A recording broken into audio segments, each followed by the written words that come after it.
You have a nice CD collection in the back. That, yeah. Necessary evil. Do you still collect CDs on vinyls or stuff like this? Yeah, well, I do CDs. Yeah, I don't vinyl. Well, I do have vinyl, so I suppose you do collect, but no, I don't go out of my way. It's only ones I'm given.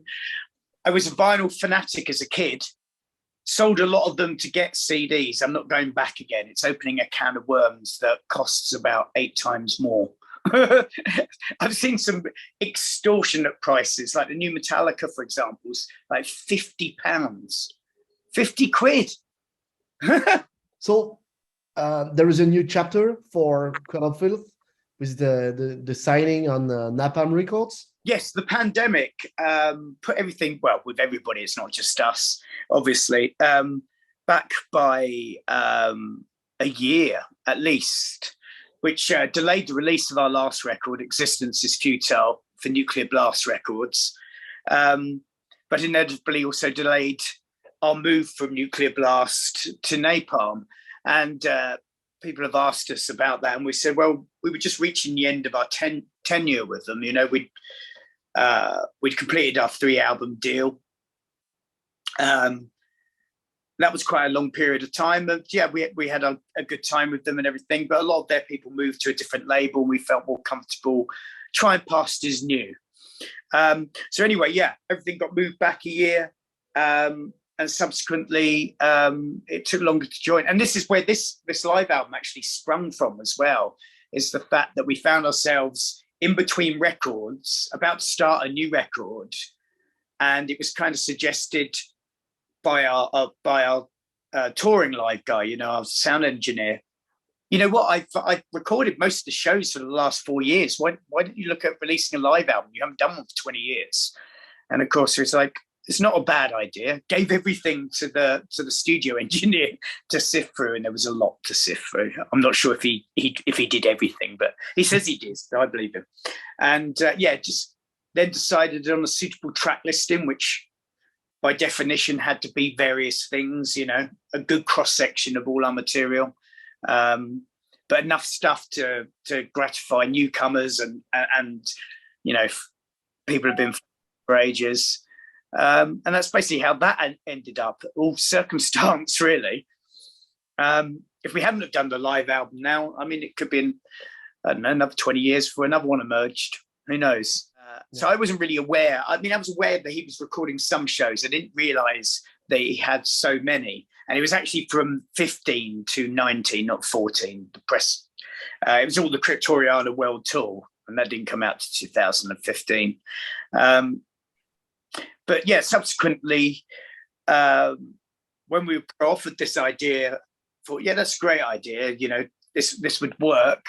We basically just chose, like I said, a set list, and then found the better versions of it. I know it's not, if you'd gone out and planned it, yes, of course, you would have recorded an entire show as one, but that wasn't the case here. And we just wanted to let the listener have a, you know, a good smorgasbord of tracks from our history. Nothing too modern, nothing too old, but, you know, a perfect blend of everything we've done. How do you feel with the new live members? There is a new female singer for maybe 2 years, and it seems that we shoot your show in Toulouse, and it seems that the band is stronger than ever on stage. Yeah, absolutely. The thing is, we had a lineup shift as well during the back end of the COVID period, and that sort of pushed we'd already begun writing a new album, and 2 of these songs are from that period. We didn't want to move forward with those because naturally, you know, with new members, feels a little strange, like taking, you know, finishing with a girlfriend but still sleeping with her underwear. You know, sorry, I don't know why I said that, but, you know, a strange analogy. It just felt weird taking past songs. We wanted to start from scratch and move forward. And because of that, we decided that those two songs would find a good home on the live album. And there was plenty of room, and it would also offer the listeners a window into the Cradle of Filth of 2022 and the band that are presenting, the historical live tracks. We just thought it was the best of both worlds, and it also gave us a fresh start with the new members to begin the album afresh. And now the two new songs are, kind of a new era. Also, it's different. Yeah, absolutely. I wouldn't say they're directly reminiscent of material moving forward because, like I say, we've had a lineup shift. In fact, the new album we're about to go into the studio to start recording in a month from now actually is, to me, harkens a little bit of Dusk and Her Embrace, especially lyricism, mood of the songs, atmosphere, that kind of thing. That's whether the songs are similar or not, I don't know, but it's got a very new wave of British heavy metal vibe to it. So I wouldn't say these two songs. I think these two songs are fine where they are. They're kind of like, that's a time capsule of that particular period when we culminated a 4-year world tour, hit the pandemic, and decided to release a live album. What about the mix by Scott Atkins at Grindstone Studio? What was the challenge mixing all these tracks? Well, firstly, I guess the challenge for him was actually sifting through the volume of material, and obviously it's just from the desk, so it's flat. It's primordial, the primordial ooze behind the band. So he just decided on like the energy. Does this have good energy? Is it played well?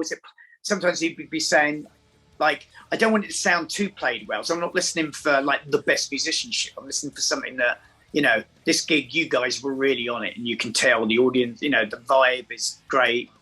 So he basically did that, and we kind of met in the middle and said, right, well, these are the parameters of the songs we need to choose, and gave them a list because we didn't want to repeat. I know the previous album was 20 years ago, but we also didn't want to repeat anything from that. And also, like I said, we wanted to present a good wide selection of Cradle of Filth through the eons, the newer period, the older period, the Middle Ages, that kind of thing. So those were given to him, and it was whittled down. Some songs we only played like once or twice throughout the entire 4-year period. Others were obviously firm favourites. So, and he just tried, by all accounts, he brought just a vibe to it. He wanted to make it sound like, this is the live experience. This is what it's like if your bum is parked directly in front of the stage. This is the energy you get from this band. He wanted to capture that. So it was a mixture of everything. Obviously, you don't want it to sound like utter shit, do you? So there had to be good performances, of course, but it needed an energy and a feel that he wanted to bring across on the album. And then our actual involvement with it was very little, because this was also another thing that was being done whilst we were touring last year. And we went out supporting Danzig in the States, then did summer festivals, and then headlined in Europe with Alcest. It was kind of a thing where he presented songs to us. We go, yeah, it sounds great. Yeah, cool. It just sounds like it's live, but in your face and everything. So our involvement was slim, apart from obviously playing the tracks in the first place and writing them. So there is a Die Hard edited limited edition to 666 copies. Did you make it, or did you see it? Yes, I've seen it. Yes, it's really cool, actually. And it was fortuitous, wasn't it? It just so happened to be 666 copies. How did that happen? It's so weird why that keeps happening to us. It's a really cool thing. It's that's the thing that actually gets bands by nowadays. Fact, I think that the metal audience in general have a real loyalty to bands, and and because of that, they're like people that go to Comic-Con. They're very much into their special editions, their rare material. I mean, I'm like it as well. I'm a sucker. I don't like making of, so I can't even watch them, but I'm a sucker for the special edition, you know, because you feel like you've got something more special from the artist. You've got a direct connection with them. And so also make some interesting creations along the lines. And this is one of them. This is just a really cool box with a load of cool, you know, trinkets and baubles enclosed. Will you buy a special edition from Metallica new album? Funnily enough, no, I didn't buy a special edition. No, it's way too, but like I say, vinyl, 50 quid. God knows what a special edition would be. But funnily enough, I just actually got the new CD, and I was going to listen to a track before, but I was running behind before we did the interview, and I'm looking at it now, and it looks like an Easter egg. It looks like how an Easter egg opens when you taking it out of its box. So you said that you're going to record the new album in 1 month, right? Yes, that's right. We're playing a festival called Sick New World in Las Vegas. It's all 90s bands like System of a Down, and really. So we're doing that, and then we literally, when we fly back, Martin, the drummer, goes straight in to start laying down his drums. So the next few weeks kind of a little critical, because obviously we're fine-tuning the details on some of the songs, and also hate to admit, we're actually finishing off a couple, because you always get to a stage where you think you finished an album and then somebody comes up with another idea, and it's like, last minute on anything. It's so it's interesting, and very much looking forward to it. It's a strange time to go into the studio, because obviously we're approaching festival season. So the studio work will go on behind festival season. Although Cradle are only doing about 4 festivals this year, because with the release of the new album next year's our big year, and they come in cycles in order, obviously, so people don't get bored of you. Anything specific or different in the writing process compared to Existence is Futile? 2 different members. One thing that we have done slightly different, we never used to write on the road at all. I mean, probably just singularly, if I was writing some lyrics, or I don't know, Dougal, the bass player, was just coming up with some ideas privately. And we literally just come back from the co-headline Double Trouble Live with Devil Driver. And it was only 3.5 weeks, but we managed to squeeze in about 5 writing sessions where we took over a hotel room on a day off and literally had a proper, good writing session with computers, guitars out, and lots of conversation, which was actually a saving grace, really, because the studio, well, we hadn't picked a deadline for the studio, but you've got to be clever, because obviously you're holding people up, or people need to know what's happening.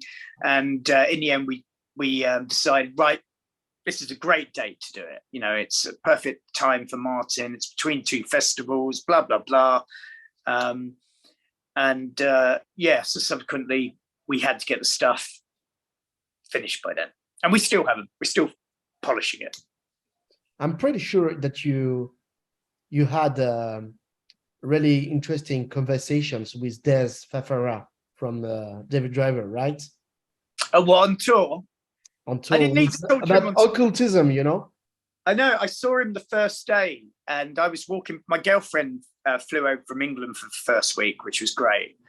And we went out exploring the first day. And as we were coming back, Des was in the car park outside the venue on the phone. And I was like, Des, what the fuck? You can't be. I'm here. Who the hell are you on the phone to? You know what I mean? It's because I speak to him. He's more a friend than a manager.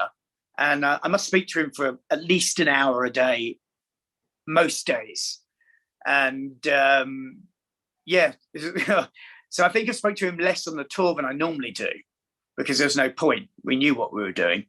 Although we did, we went for dinner and stuff like that. And actually, the first day off, we all went back to his house, and the day there was a little bit like the day after Christmas, you know, where everybody goes to their. It was like that. It was really strange, but cool, really cool.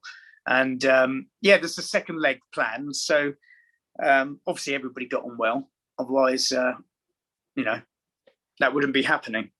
He's one of the cleverest guy I've ever met. You know, is really clever, and he has a really good culture. You know. Yeah, absolutely. Yeah, it does make a good manager. So the program is releasing this live album plus 2 new songs, and then recording this album, and then you also very few festivals this summer. Yes, we got the second leg of this tour destined for September, and then after that we've got other things that are penciled in which I can't reveal. So we're kind of busy the back end, which gives us enough time to come up with a great album. And in fact, to be honest, during the pandemic, which obviously afforded us a huge amount of time because nobody knew when we were going to need to deliver an album. There was no point releasing an album if you can't tour it. So Existence is Futile was late by an entire year. It was finished like October and wasn't released till the following October. But because of the scenario and the fact that we couldn't get anybody over from Europe from the band to do their parts, it was basically just me, and that was during the summer, and it was a very creative period because of it. And I'm very much looking forward to that this time as well. We'll have our day in the sun next year with festivals going to be coming out of our ears. In fact, next year we'll be like, oh, I just wish we stop. But this year is more centered on creativity. We do have other things, you know, like the aforementioned trinkets and baubles that are associated with the band, comic books, toys, blah, blah, blah. Collaborations. We have the single with Ed Sheeran, hopefully coming out the later end of the summer, August, September time. Hopefully. It's just... I've got a day of vocals tomorrow, and bearing in mind, you know, I'm singing alongside one of the most famous artists in the entire world. They've got to be, you know, kind of good. So I might go back Friday and say we should be mixing it next week and then delivering it, because we have to sit down and plan a campaign because it's a charitable single. Both ourselves and Ed are doing it for charity. So which charities? Yeah, which type of music is it with collaborating with Ed Sheeran? Yeah, you have to wait. I'm not even supposed to be talking about it. I just was justifying the fact that, you know, weren't so busy, and this is our other things we're doing. But yeah, I can't really talk about it. But yes, it sounds exactly how you expect it to sound. Ed Sheeran meets Cradle of Filth. There you go. It seems that he's a metalhead, right? Well, he grew up listening to apparently SLIPKNOT and Cradle of Filth, and he told me a funny story that I actually remember, but I obviously didn't know in hindsight it was Ed Sheeran, and he was unknown then, so I wouldn't made anything. But he was due to come and do work experience at our studio, because our engineer, we had a local studio which was really just where we rehearsed, came up with ideas, demoed, but we went to other studios, bigger studios with better equipment to record the album. But the studio engineer led people to believe that he recorded everything, and then kind of bribed a work experience person, which was Ed Sheeran at the time, who wasn't famous, just at school. to come and work at the studio. But as soon as he found out, I'll hang about, Cradle of Filth, and he was coming because it was Cradle of Filth. Cradle of Filth aren't there. They're just demoed there and they're recording elsewhere. He decided not to do it. And or the opportunity wasn't available, whatever.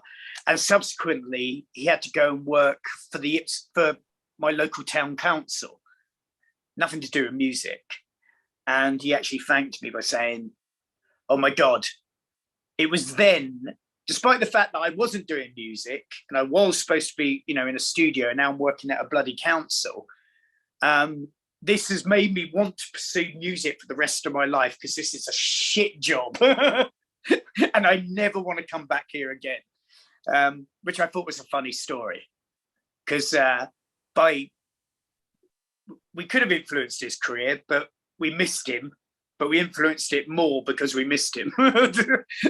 The irony. And here we are, 25 years later, because it would have been, oh no, I think it may have been amphetamine, actually. So yeah, so we're talking 18 years later, here we are, doing a collaboration with him, and he is one of the biggest artists in the world.